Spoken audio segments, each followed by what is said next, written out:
आज हम लोग कॉन्जुगेशन टॉपिक कवर करने वाले हैं। हम लोग बिल्कुल बेसिक से देखेंगे कि भैया कॉन्जुगेशन का मतलब क्या होता है, और दूसरी चीज़ ये देखेंगे कि किसी भी मॉलिक्यूल के अंदर कॉन्जुगेशन प्रेजेंट है या नहीं है, हमें कैसे पता चलेगा। ठीक है, तो देखो कॉन्जुगेशन का मतलब क्या होता है। कॉन्जुगेशन का मतलब होता है टू लिंक टुगेदर। काफ़ी सारी चीज़ों को आपस में अगर लिंक किया गया है तो हम ये बोल देते हैं कि वो कॉन्जुगेटेड है।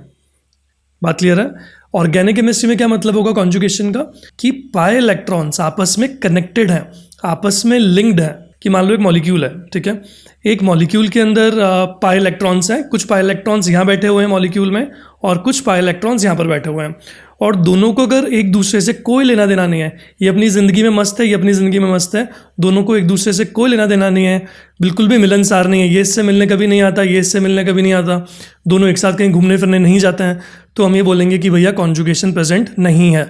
और इसका उल्टा, अगर ये पाई इलेक्ट्रॉन्स और ये पाई इलेक्ट्रॉन्स किसी भी मॉलिक्यूल के अंदर आपस में कनेक्टेड है, मतलब ये इसके घर में मिलने आता है, ये इसके घर में मिलने आता है, दोनों एक साथ घूमने जाते हैं, कभी ये इधर गए कभी ये इधर गए, तो ये जो लिंकिंग टुगेदर है आपस में, ये जो मेल जोल की जो भावना है इनकी एक साथ घूमने फिरने की, इसको ही हम लोग ऑर्गेनिक केमिस्ट्री में क्या बोलते हैं कि भैया ये पाई इलेक्ट्रॉन्स आपस में कॉन्जुगेटेड है। बात क्लियर है। तो कॉन्जुगेशन का क्या मतलब देखा हमने, टू लिंक टुगेदर।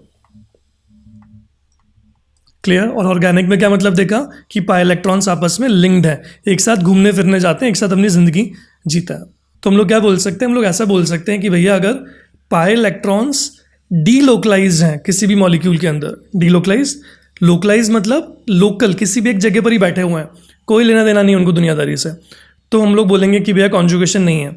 लेकिन अगर पाई इलेक्ट्रॉन्स डीलोकलाइज्ड हैं, डीलोकलाइज मतलब एक जगह पर लोकलाइज नहीं है, वो लोग घूम फिर रहे हैं।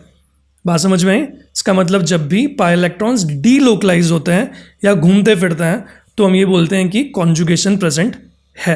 कॉन्जुगेशन की एक शॉर्ट सी छोटी सी डेफिनेशन लिख लेते हैं। क्या हो गया कॉन्जुगेशन का मतलब, डीलोकलाइजेशन ऑफ पाई इलेक्ट्रॉन्स।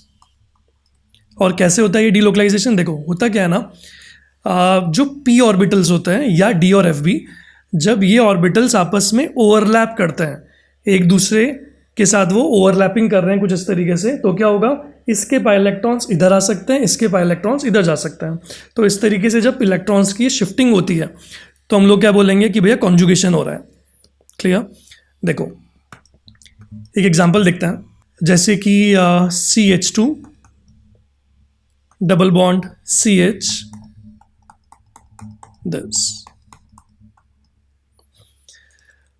सारे कार्बन का अगर आप हाइब्रिडाइजेशन निकालोगे तो वो क्या निकल कर आएगा, सबका हाइब्रिडाइजेशन आएगा sp2 sp2 sp2।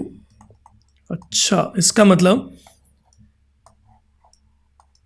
ये जो 3 p ऑर्बिटल्स थे, उन 3 p ऑर्बिटल्स में से 2 p ऑर्बिटल तो चले गए हैं हाइब्रिडाइजेशन के अंदर, तो ये एक s और ये 2 p तो चले गए हैं कहाँ पर, हाइब्रिडाइजेशन में। इसका मतलब ये अब पाई बॉन्ड्स नहीं बना सकते हैं। जो चला गया सो चला गया, मतलब जो ऑर्बिटल्स हाइब्रिडाइजेशन में चले जाते हैं वो ऑर्बिटल्स पाई बॉन्ड्स नहीं बना सकते हैं। तो पाई बॉन्ड कौन बनाएगा, ये वाला p, क्योंकि ये हाइब्रिडाइजेशन में नहीं गया है। इसका मतलब चारों कार्बन्स के अंदर एक एक प्योर p ऑर्बिटल ऐसा बचा है जिसने हाइब्रिडाइजेशन में पार्टिसिपेट नहीं किया है। तो इन दोनों ने पाई बॉन्ड बनाया, इन दोनों ने पाई बॉन्ड बनाया। तो अब हम ये देख सकते हैं कि कंटिन्यूसली पाई ऑर्बिटल्स प्रेजेंट हैं। तो ये जो पाई इलेक्ट्रॉन्स यहाँ पर थे ये इधर भी नाचने जा सकते हैं। बात समझ में आई। इसका मतलब ये जो पी ऑर्बिटल्स हैं ये एक दूसरे के साथ ओवरलैप कर लेंगे। ओवरलैप कर लेंगे तो क्या होगा, जो पाई इलेक्ट्रॉन्स हैं वो इस पूरे के पूरे वॉल्यूम में अब नाच सकते हैं, मतलब कॉन्जुगेशन अब इसके अंदर हो सकता है। अच्छा, तो यहाँ से तो एक बात समझ में आई कि भैया अगर एक डबल बॉन्ड आ रहा है, फिर सिंगल और फिर डबल, मतलब अगर मल्टीपल बॉन्ड्स, मतलब ये डबल बॉन्ड्स अगर ऑल्टरनेट पोजीशंस में आ रहे हैं, डबल सिंगल डबल, तो उन डबल बॉन्ड्स में फिर कॉन्जुगेशन होता है। ये तो यहाँ से समझ में आ रहा है। ठीक है, तो और ऐसे कौन कौन से मॉलिक्यूल्स हैं, कौन से ऐसे केसेस हैं जिनके अंदर कॉन्जुगेशन होगा, एक एक करके सारे के सारे केसेस को देखता है। ठीक है, तो पहली पॉसिबिलिटी जिनके अंदर कॉन्जुगेशन पॉसिबल है वो क्या है, ऑल्टरनेट मल्टीपल बॉन्ड्स। अगर आ रहे हैं इसका मतलब कॉन्जुगेशन पॉसिबल है। जस्ट अभी हमने देखा था एग्जाम्पल। क्लियर। अच्छा, अब आप मुझे बताओ क्या इसके अंदर कॉन्जुगेशन होगा?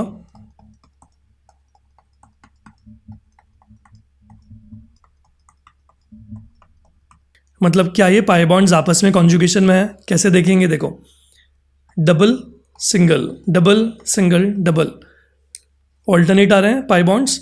डबल के बीच में एक सिंगल आया, फिर डबल के बीच में एक सिंगल आया।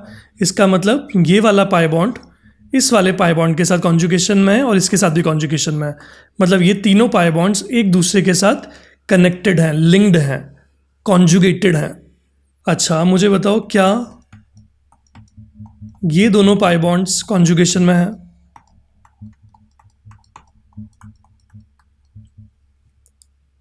देखो, डबल फिर दो लगातार सिंगल सिंगल आ गए, इसका मतलब कॉन्जुगेशन नहीं होगा। लॉजिकली भी देख सकते हो, देखो कैसे। पहले वाले कार्बन का हाइब्रिडाइजेशन क्या है? sp2। दूसरे वाले का क्या है? sp2। तीसरे वाले का sp3, then sp2, then again sp2। इसका मतलब बीच में एक ऐसा कार्बन आ रहा है जिसके पास कोई भी प्योर p ऑर्बिटल नहीं बचा है। सारे के सारे p ऑर्बिटल्स उसके हाइब्रिडाइजेशन में चले गए। बात समझ में? इसका मतलब कॉन्जुगेशन पॉसिबल नहीं है। कुछ और एग्जांपल्स देखते हैं, जैसे कि क्या इसमें कॉन्जुगेशन होगा? देखो, multiple bond, single bond, multiple bond, मतलब कॉन्जुगेशन होगा। सिमिलरली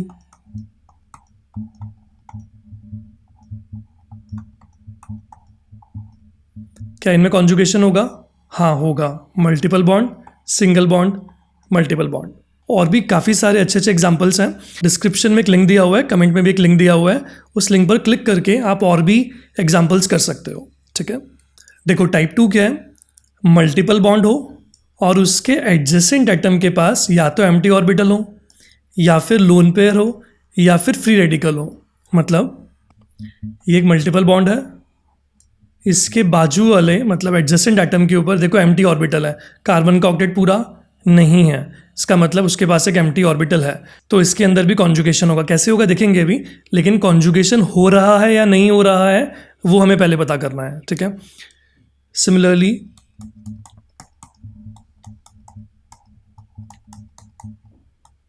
इसमें भी कॉन्जुगेशन होगा, राइट।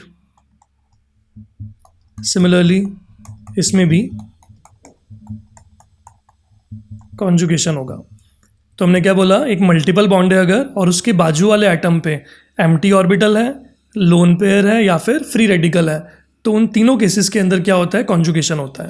अगर कोई आपसे बोले कि भैया उसका स्ट्रक्चर बनाओ, कॉन्जुगेशन के बाद कैसा स्ट्रक्चर बनेगा, तो सिंपल है। देखो हम क्या करेंगे, ये पाई बॉन्ड यहां से यहां कूदा,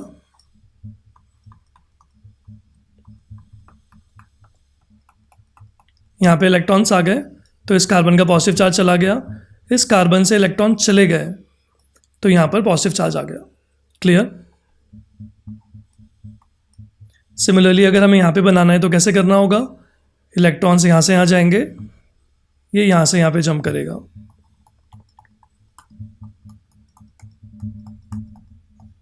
इसके इलेक्ट्रॉन चले गए तो उसका नेगेटिव चार्ज चला गया, इसके ऊपर इलेक्ट्रॉन्स आ गए तो उस पर नेगेटिव चार्ज आ गया। इवेंचुअली वो फॉर्मल चार्ज है, आप डायरेक्टली फॉर्मल चार्जेस भी निकाल सकते हो। सिमिलरली यहाँ पे क्या होगा, पाई बॉन्ड यहाँ पर आ गया, फ्री रेडिकल यहाँ पे चला गया। बात क्लियर है? ये स्ट्रक्चर्स कैसे बनते हैं, रेजोनेटिंग स्ट्रक्चर्स, ये हम लोग देखेंगे आगे वाले लेक्चर्स में। अभी हम लोग क्या पता कर रहे हैं कि भैया कॉन्जुगेशन हो रहा है या नहीं हो रहा है। कॉन्जुगेटिंग स्ट्रक्चर्स कैसे बनते हैं, कैसे हमें बनाना है, वो सब बाद में देखेंगे हम लोग। अभी हम लोग क्या देख रहे हैं कि कॉन्जुगेशन हो रहा है या नहीं हो रहा है। क्लियर? तो ये हमारा था टाइप 2। टाइप 3 क्या है? एक लोन पेयर और उसके बाजू वाले एटम के ऊपर एम्प्टी ऑर्बिटल हो। जैसे इस एटम के ऊपर लोन पेयर है और इसके बाजू वाले एटम के पास एम्प्टी ऑर्बिटल है। बोरॉन देखो केवल 3 बॉन्ड्स बना रखे हैं इसने, एक कार्बन के साथ और 2 हाइड्रोजन के साथ, मतलब इसका ऑक्टेट कंप्लीट नहीं है। इसका मतलब इसके पास एम्प्टी ऑर्बिटल है। तो क्या होगा, अगर मुझे इसका कॉन्जुगेटिंग स्ट्रक्चर बनाना है तो कैसे बनाऊंगा? ये लोन पेयर यहाँ पे चला जाएगा, कार्बन से इलेक्ट्रॉन दूर चले गए तो उसका नेगेटिव चार्ज चला गया। बोरॉन पहले न्यूट्रल था, उसके पास इलेक्ट्रॉन आ गए तो उस पर नेगेटिव चार्ज आ गया। आप फॉर्मल चार्ज भी निकाल सकते हो, यही आंसर आएगा। ठीक है, तो हमने क्या देखा, टाइप 3 क्या है, लोन पेयर हो और उसके एडजेसेंट एटम के पास क्या हो, एम्प्टी ऑर्बिटल हो। ठीक है, मुझे बताओ क्या इसके अंदर कॉन्जुगेशन होगा? नहीं, क्यों? क्योंकि यहाँ लोन पेयर तो है, लेकिन इस एटम के पास, इस कार्बन के पास एम्प्टी ऑर्बिटल नहीं है। क्यों? क्योंकि उसका ऑक्टेट कंप्लीट है। ऑक्टेट कंप्लीट है मतलब कोई भी एम्प्टी पी ऑर्बिटल उसके पास नहीं है। क्या इस केस में होगा कॉन्जुगेशन? देखो, देखने से तो ये लग रहा है कि भैया सिलिकॉन का ऑक्टेट कंप्लीट है, तो कैसे उससे इलेक्ट्रॉन्स लेगा? देखो, ऑक्टेट तो कंप्लीट है, लेकिन सिलिकॉन थर्ड पीरियड का है, और हमें पता है थर्ड पीरियड और उसके नीचे वाले, मतलब थर्ड पीरियड, फोर्थ पीरियड, और इन सब के जो एटम्स होते हैं उनके पास क्या होता है, एम्प्टी डी ऑर्बिटल्स भी होते हैं। करेक्ट, इसका मतलब वो अपना ऑक्टेट एक्सपेंड कर सकते हैं, तो यहाँ पर कॉन्जुगेशन हो जाएगा। बात समझ में आई? इसका मतलब सिलिकॉन के पास कौन सा एम्प्टी ऑर्बिटल था, एम्प्टी डी ऑर्बिटल, क्योंकि ये थर्ड पीरियड का है। क्लियर? यहाँ पे कार्बन सेकेंड पीरियड का था और सेकेंड पीरियड वालों के पास डी ऑर्बिटल्स नहीं होते हैं, इसलिए वहाँ पे कॉन्जुगेशन नहीं हुआ था। तो फर्स्ट में कॉन्जुगेशन था, सेकेंड में नहीं था, थर्ड में फिर से होगा। बात समझ में आई यहाँ तक? अच्छा, एक दो एग्जांपल्स और देखते हैं। जैसे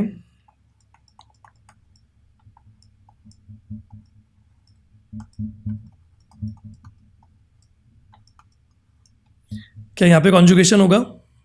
देखो, बच्चे कई बार गलती करते हैं। वो क्या देखते हैं, वो बोलते हैं कि भैया देखो यहाँ पे लोन पेयर है और यहाँ पे पॉजिटिव चार्ज है, पॉजिटिव चार्ज मतलब एम्प्टी ऑर्बिटल। ना ना ना, ये पॉजिटिव चार्ज ना नाइट्रोजन का फॉर्मल चार्ज है। ठीक है, ये सारे फॉर्मल चार्जेस होते हैं। आपको चेक करना पड़ेगा कि उसके पास एम्प्टी ऑर्बिटल है नहीं। नाइट्रोजन देखो 4 बॉन्ड्स बना रहा है, मतलब उसका ऑक्टेट तो कंप्लीट है, तो क्या वो लोन पेयर ले सकता है? क्या वो 5वां बॉन्ड बना सकता है ऐसे करके? नहीं बना सकता। क्यों? क्योंकि वो सेकेंड पीरियड का है और सेकेंड पीरियड वाले अपना ऑक्टेट एक्सपेंड नहीं कर सकते। क्यों नहीं एक्सपेंड कर सकते? क्योंकि उनके पास एम्प्टी डी ऑर्बिटल्स नहीं होता है। बात समझ में यहाँ तक? इसका मतलब इस केस में भी कॉन्जुगेशन नहीं होगा। क्लियर? और काफ़ी सारे एग्जाम्पल्स हैं, काफ़ी सारे, एटलीस्ट 20-25-30 एग्जाम्पल्स और हैं जो आपको प्रैक्टिस करने चाहिए। तो डिस्क्रिप्शन के अंदर और कमेंट्स के अंदर मैं एक लिंक शेयर कर रहा हूँ, वहाँ पे जाके आप काफ़ी सारे क्वेश्चंस को प्रैक्टिस कर सकते हो। क्लियर? तो हम लोग ने मोटा मोटा आज कॉन्जुगेशन को समझा कि भैया कॉन्जुगेशन क्या होता है और किसी मॉलिक्यूल के अंदर कॉन्जुगेशन प्रेजेंट है या नहीं है उसका हम कैसे पता लगाएंगे, वो भी आज हमने सीखा। क्लियर? कॉन्जुगेशन के अंदर और भी काफ़ी सारी चीज़ें होती हैं, जैसे cross conjugation, direct conjugation, right? अलीन्स के अंदर मतलब डबल बॉन्ड्स अगर कंटिन्यूसली आ रहे हैं तो उनमें कॉन्जुगेशन होगा या नहीं होगा? ठीक है, तो ये सारे जो पॉइंट्स हैं। सिमिलरली ब्रिजेड एटम के ऊपर अगर लोन पेयर है तो क्या वो कॉन्जुगेशन में जाएगा या फिर नहीं जाएगा? तो ये जो सारे पॉइंट्स हैं ये हम लोग नेक्स्ट लेक्चर में देखेंगे। आज हम लोगों ने कॉन्जुगेशन के बेसिक्स को समझा है। क्लियर? तो डिस्क्रिप्शन में और कमेंट्स में जो लिंक दिया हुआ है उसका यूज़ करके क्वेश्चन प्रैक्टिस ज़रूर करना, ताकि एटलीस्ट ये टॉपिक हमारा पूरा पक्का हो जाए। क्लियर? चलो, थैंक यू।